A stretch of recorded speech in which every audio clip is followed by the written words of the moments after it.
कोई गलतफहमी ना हो, न किसी की आप बातों में आओ। कल ही अरेस्ट हो गया था, आज कोर्ट में पेश कर दिया था और वो जेल जा चुका है। मुझे बड़ा दुख है कि इस लड़के के साथ ऐसा हुआ, लेकिन इसके अंदर पुलिस वाले का साफ साफ घमंड दिखता है कि पुलिस वाले ने किस तरीके से इस लड़के के ऊपर गोली चलाई।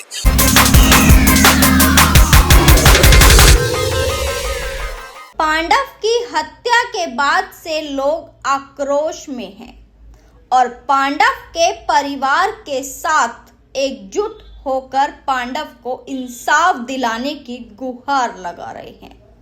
वही परिवार के साथ निगम पार्षद दीपक वोहरा भी नजर आए।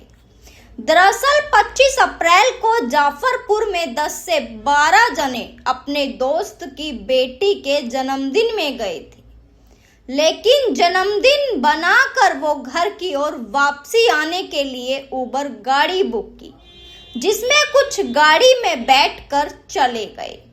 कुछ लोग वहां रह गए, लेकिन वहीं पर एक मकान से Delhi police head constable Neeraj आता है और इन खड़े हुए व्यक्तियों पर चिल्लाने लग जाता है। वही इन लोगों से पूछा कि तुम कहां से हो। वही इनमें से एक व्यक्ति ने कहा बिहार से हैं। बस ये शब्द सुनकर कांस्टेबल नीरज को गुस्सा आने लगा और आग बबूला हो गया। उसके बाद कांस्टेबल ने फायरिंग कर दी। वो गोली 2 जनों के लग जाती है, परिवार का आरोप है। वही 24 वर्षीय पांडव की मौत हो जाती है और दूसरा अस्पताल में मौत से लड़ रहा है।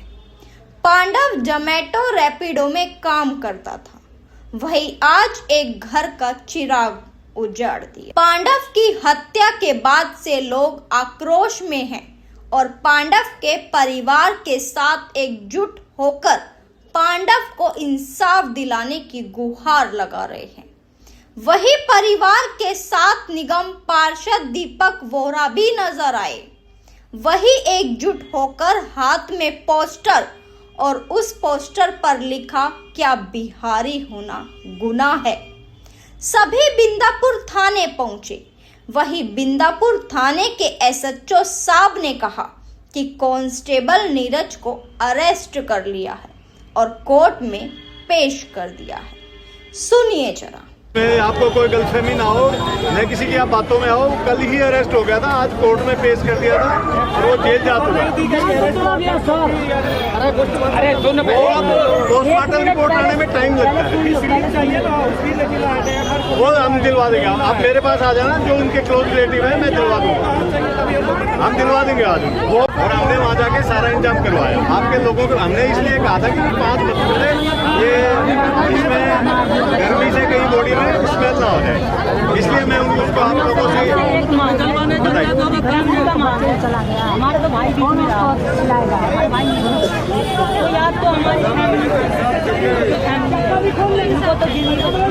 नहीं, वो कंपनसेशन के लिए भी कंपनसेशन भी मिलेगा। वही बात इनके सामने बात की है, बीएलएसए में कंपनसेशन के लिए मूव कर रहे हैं। देखिए, हमारे 2-3 मुद्दे हैं पुलिस के साथ। जो हमारा सबसे बड़ा मुद्दा है, सबसे पहला हमारा है कि वो पुलिस वाले ने जिसने गोली मारी है उसको पकड़ा नहीं पकड़ा।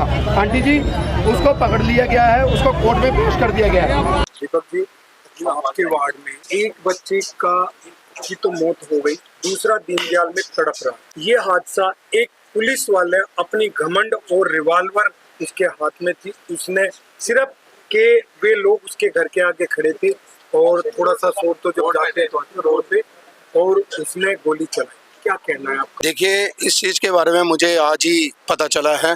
आज 27 अप्रैल 2026 है और आज दोपहर को मुझे 2 बजे पता चला था। उस टाइम मैं सिविक सेंटर पे था, तो मैं भी सीधा यहाँ पर आया हूँ इनके पास।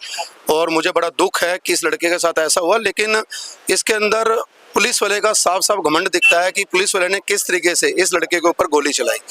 जैसा कि आपने मुझे बताया और परिवार के सभी सदस्यों ने, उसकी माताजी ने, सब यहाँ पे उनके परिवार के सदस्य बैठे हैं, उन्होंने बताया कि वो बच्चा जो है बर्थडे मनाने के लिए गया हुआ था जाफरपुर, और वो लोग रात को बर्थडे मना के अपना, जैसे वो घर से निकला, जिसके घर पे वो बर्थडे मनाने गया था वो लड़का भी यहीं पर है, उसने मेरे को भी बता भी रहा था सारी बात। ये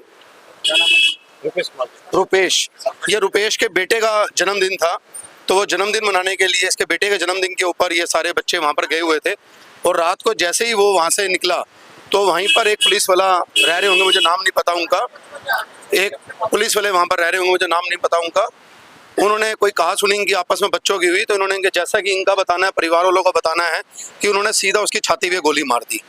और ये लड़का, हाँ जी, बिहारी के बारे में बोल के गाली दिया ना, कहाँ का रहने वाला तो बिहारी है, हाँ, बस इसी नाम से उसको चीरा गया। देखिए इनका कहना ये भी है कि उसने पहले पूछा जी कहाँ के रहने वालों ने, बोला जी बिहारी हूँ, उन्हें सीधा छाती पे गोली मार दी पुलिस वाले ने।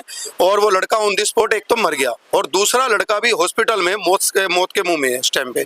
और उसका भी प्रशासन को साथ नहीं दे रहा, जैसा कि आपने बताया मुझे आप सबने, क्योंकि आज 27 तारीख को हम ये बात कर रहे हैं और ये घटना 25 तारीख की है, 25 तारीख की घटना है और आज 27 तारीख है और वो लड़का वहाँ पे मौत के मुंह में है, इस टाइम दीनदयाल हॉस्पिटल में है। और जैसा कि आप सबने, इन सबने मेरे को बताया है कि उसका कोई भी इलाज वहाँ पे नहीं हो रहा, गोली अभी तक उसकी निकाली तक नहीं गई है वहाँ पर। तो ये साफ साफ पता चल रहा है कि ये कहीं ना कहीं ये साजिश हो रही है इस मर्डर को दबाने की, इस कत्ल को दबाने की, जो एक पुलिस की गुंडागर्दी साफ दिखाती है। पुलिस को इसलिए बंदूक दी गई है ताकि वो आम जनता की सुरक्षा करे, यानी कि उनके ऊपर ही दारू पी के, जैसे ये बता रहे हैं कि उसने बहुत पी रखी थी, बहुत ज्यादा पी रखी थी उसने, तो पी कर आप गोली किसी के ऊपर भी चला दे। एक माँ का बेटा गया, एक बहन का भाई गया है और एक इनका बुढ़ापे का सहारा भी गया। तो इनको इंसाफ मिलना चाहिए। मैं इतना ही कहना चाहूँगा प्रशासन से, बीजेपी की सरकार हो चाहे किसी की सरकार हो, इसमें कोई पॉलिटिक्स वगैरह नहीं, आप इनका साथ दीजिए, प्रशासन को इनका साथ देना चाहिए। यहाँ के जो भी एमएलए हैं, एमपी हैं, उनको भी यहाँ पर आना चाहिए और इस परिवार के साथ कंधे से कंधा मिलाकर इनका साथ देना चाहिए। और जो भी इसके अंदर गुनहगार है उसको कड़क से कड़क सजा मिलनी चाहिए। जैसा कि अगर आपने देखा भी हो, पीछे एक फैसला भी आया था कि 5 पुलिस वालों ने मिलकर कोई स्टेट में, कलकत्ता का कौन सा, केरल, वहां पे एक बच्चे को मार दिया था, उसको फांसी की सजा दी गई है।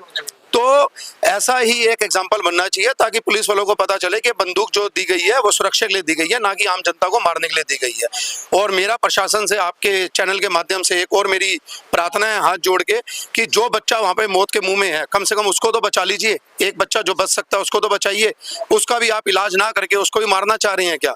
तो मैं परिवार को इतना ही आश्वासन देता हूँ कि मैं यहाँ का निगम पार्षद होने के नाते तो बोल ही रहा हूँ, लेकिन आपका बेटा, आपका भाई होने के नाते भी मैं बोल रहा हूँ, यहाँ के पूरा प्रजापति समाज हमारे साथ खड़ा, प्रजापति कॉलोनी की घटना है, पूरा समाज आपके साथ खड़ा है। जहाँ भी आधी रात को आपको हमारी जरूरत है, हम हर तरीके से आपके साथ हैं और जहाँ भी जाना पड़ेगा आपके लिए, इंसाफ के लिए, हम पूरी लड़ाई आपके इंसाफ की, आपके बेटे के लिए लड़ेंगे और गुनहगार को सख्त से सख्त सजा दिलवाएंगे। कुछ भी ऐसा नहीं था। गए थे मेरे घर पे, मेरा लड़का का बर्थडे था, उसमें मैं बुलाया था इनको, तो यहाँ से 10 जने गए थे वहाँ। तो सारा चीज वो बर्थडे उड़े के को काटे, उसके बाद क्या है, खाना पीना खाते खाते लेट हो गया था, 1:30 बज गया था रात। तो उसके बाद सब अपना घर के लिए निकलने लगे। उबर बुक किया है, पांडा भी किया था, तो गाड़ी उबर रात में जल्दी नहीं आता है, तो लेट कर दिया, बज गया था 1:50 हो गया था उस समय। तो आए वहाँ पे, गाड़ी आया, उसके बाद 4 जो जन थे उसमें से 2 लेडीज थे, उनको बैठा दिया था गाड़ी में। वो फिर उल्टा आ गए, मतलब गाड़ी में बैठ के चले आए घर के साइड। तो गाड़ी वहाँ से निकला, उसके बाद 6 जने बच गए थे और मैं भी वहीं खड़ा था, सबको भेज रहे थे घर। तो जो बंदा एक था जो गोली चलाया है, तो सीधा छत पे से नीचे आया, वो पूछने लगे सीधा कि भाई कौन है, यहाँ क्या कर रहा है रात कितना। जैसे वो उतरे नीचे, गाली देना माँ बहन शुरू कर दिया। मैं उनको बोला कि भाई गलती हो गया, इतना रात में यहाँ रुका हूँ, सबको घर भेज रहे हैं, मेरा गली के पीछे ही घर है मेरा। तो वो बोलने लगे कि नहीं कर क्या रात गए, तो वो लगे कहाँ से है, तो एक बोल दिया कि बिहार का। तो इतना ही बात उसको खुंदक और चढ़ गया कि बिहारी सब यहाँ क्या करने आए, ये है वो है, अनसन गाली बका। उसके बाद बोला बिहारी सब है ना, यहाँ पे लूट मचा रखा है, मेरे पास 2 फुट जमीन नहीं है, बिहारी क्या करेंगे, 2-2 मंजिल 3 मंजिल घर बना रहा है। कौन था वो? कोई पुलिस में है, बोलते गाली देते देते गन चला दिया सीधा। ये पूरी खबर आपने देखी। इस खबर पर आपकी खुद की राय साझा करें, खबर को ज्यादा से ज्यादा शेयर करें। धन्यवाद।